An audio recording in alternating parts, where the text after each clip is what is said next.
Mulheres que mudaram eras, de Márcia Silva. Hoje vamos dar continuidade no primeiro capítulo de Sara, no primeiro tópico, com alguns pontos importantes.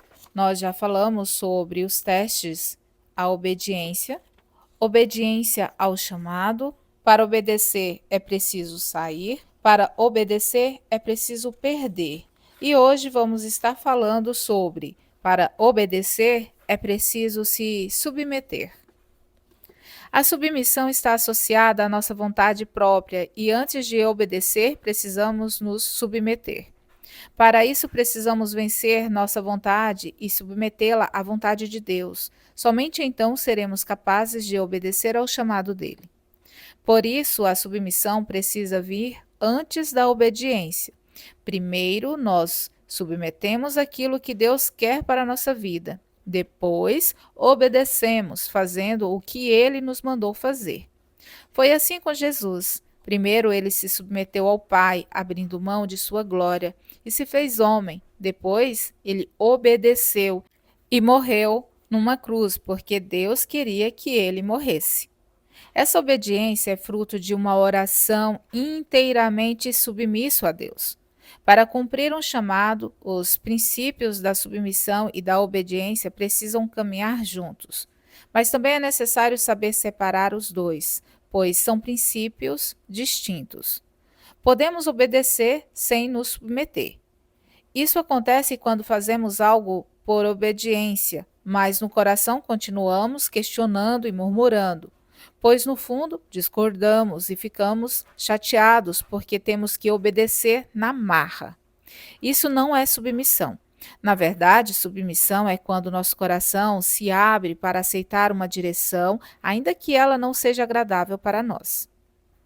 É comum as pessoas confundirem os princípios da submissão com a satisfação pessoal, ou seja, elas precisam sentir alegria em fazer algo, do contrário, acham que não é vontade de Deus que elas façam. Na verdade, o sentimento de alegria e satisfação nem sempre está presente no momento em que decidimos nos submeter.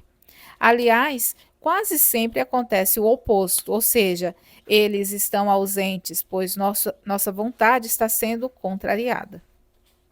Acredito que Sara, ao submeter-se ao chamado de Deus, não o fez com muita empolgação, mas por fé, porque não havia garantia de que poderia dar certo.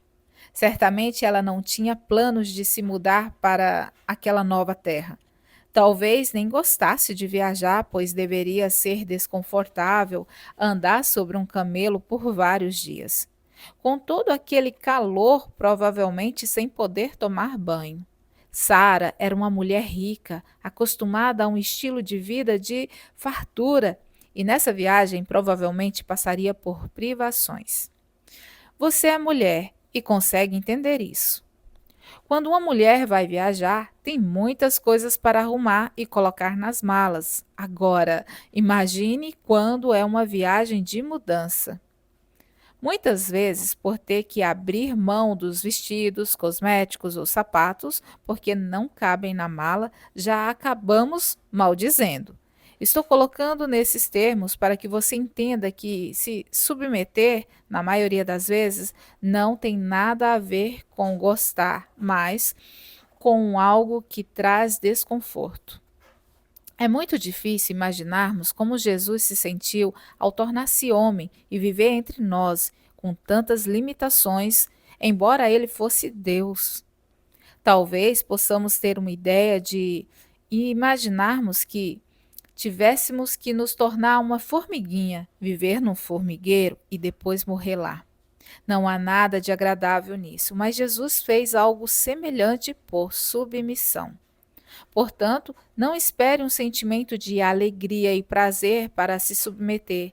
Faça isso por fé e por convicção de que é a vontade de Deus para você. Uma mensagem para refletir. Talvez você não possa dar seu tempo trabalhando diretamente na obra de Deus, mas pode dar sua vida como oferta no altar.